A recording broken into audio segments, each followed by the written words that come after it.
दोस्तों नमस्ते। और आप मुझे देख रहे हैं एग्रो करियर पे। मेरा नाम सूरज कुमार है और आपको आज की इस वीडियो में इंफॉर्मेशन देने जा रहे हैं कि आप लोग बहुत दिनों से डिमांड कर रहे थे कि सर ये जो सबौर है एग्ज़ाम हो गया, रिजल्ट कब तक आएगा सर। 7 जुलाई को हमारा एग्ज़ाम भी हुआ एमएससी और पीएचडी का। तो बहुत सारे ऐसे स्टूडेंट थे कि जो ऑलरेडी एग्रो के रिपोर्ट ऐप पर कनेक्टेड थे और चैनल को सब्सक्राइब थे, क्योंकि हमेशा की तरह टॉपर रिजल्ट दिए हैं तो इस बार भी टॉपर रिजल्ट देंगे। लेकिन आप लोग जो बोल रहे थे कि सर कट ऑफ क्या रहेगा, कितना तक रिजल्ट हो जाएगा, रैंक तक, ये सारी चीज़ों के बारे में जानकारी देंगे। आई होप आपने एग्ज़ाम दे दिया, आपका एग्ज़ाम भी अच्छा गया है और ये भी हम बताएंगे आपको प्रूफ के साथ कि एग्ज़ाम का रिजल्ट कब तक आएगा। तो देखिए, हम चलिए बीई सबौर से ही जो निकला हुआ है नोटिस उसके अनुसार हम बताते हैं।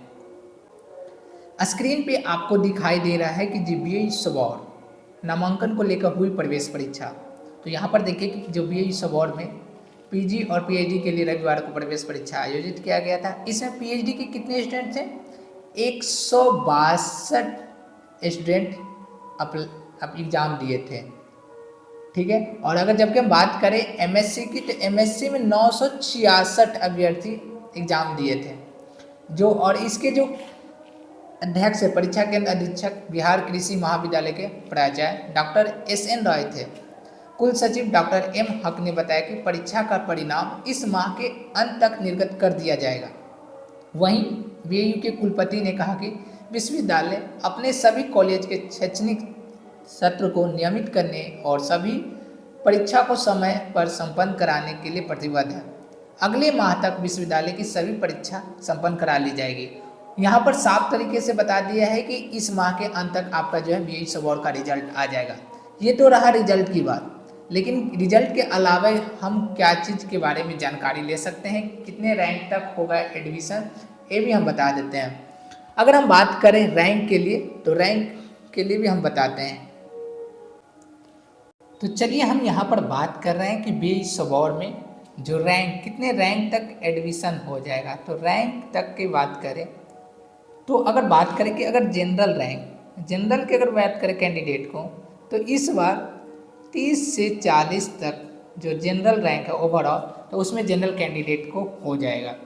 अगर हम बात करें ओबीसी के लिए, ठीक है, तो ओबीसी के लिए आप 80 से 100 रैंक तक है जनरल, तो आपका एडमिशन हो जाएगा। ईबीसी में भी आप मान कर चलिए कि आपका 100 से 120 तक अगर रैंक है तो हो जाएगा।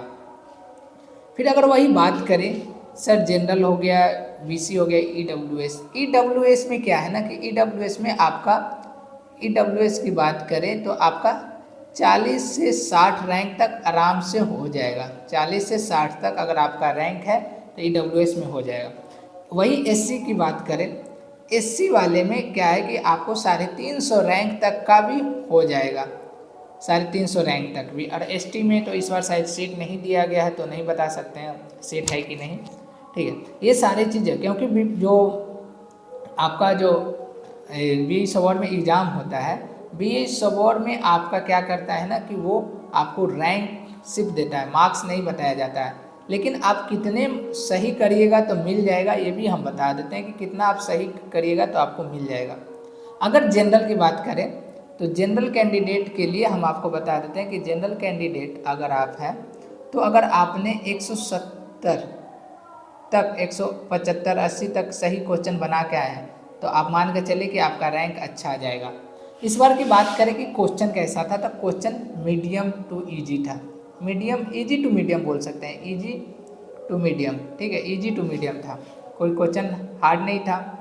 ये सारी चीज़, और ये सारे टेस्ट की बात करें तो ऑलरेडी जो बुक है नेमरा सुंडा और हमारे टेस्ट सीरीज से लाइन बाय लाइन थे, ये आपको स्टूडेंट जो भी आप दिए हैं तो आपको पता होगा।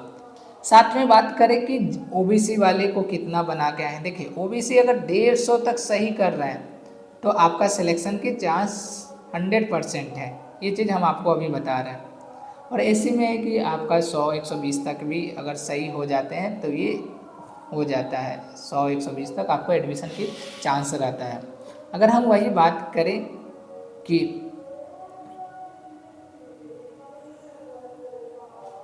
अगर हम बात करें कि क्या हो, हमारा एडमिशन नहीं होगा तो आगे क्या है, देखिए एडमिशन के लिए अभी होप मत सोचे, CAU इम्फाल का जो है, CAU इम्फाल का भी अभी फॉर्म आने वाला है, ठीक है। वहाँ भी सेम पैटर्न रहता है, वहाँ तो और आसान से हो जाता है एडमिशन आने वाला। इसके अलावा बहुत सारे चीज़ें हैं कि वहाँ पर हॉस्टल स्कॉलरशिप मिलते हैं कि नहीं, सारा चीज़ मिलता है। BE स्वबोर्ड की बात करें तो BE स्वबोर्ड में भी एडमिशन फीस सबसे कम है, ठीक है। हॉस्टल भी मिलते हैं, स्कॉलरशिप भी मिलते हैं, ये सारी चीज़ें हो। अगर आपका एग्ज़ाम सही नहीं गया है तो एग्ज़ाम का वेट करिए। BE स्वबोर्ड जो है आपका मार्क्स नहीं बताता है कितना, सिर्फ आपको रैंक लिस्ट शो करते हैं। पिछले बार सिर्फ आपका क्वालिफाइड शो किए थे, लेकिन लिस्ट जारी नहीं किए, सिर्फ क्वालिफाइड शो किए थे। तो वहीं जाके आपको एग्जाम जब काउंसलिंग होता है तो आपका वहाँ पर शुरू होगा। पिछले साल क्या हुआ था कि 1 महीने के अंदर रिजल्ट आ गया था और काउंसलिंग तुरंत शुरू हो गया था। एडमिशन के टाइम में आपका डॉक्यूमेंट होना चाहिए, सभी डॉक्यूमेंट अगर नहीं है, कंप्लीट नहीं है डिग्री, तो आपका एडमिशन नहीं होगा। इस चीज़ को बात को ध्यान रखिएगा। और कुछ चीज़ छूट गया होगा तो हम लाइव सेशन आएंगे, लाइव सेशन में आप जरूर देख सकते हैं। ठीक है दोस्तों, आज के लिए इतना ही। आई होप ये वीडियो अच्छा लगा। धन्यवाद।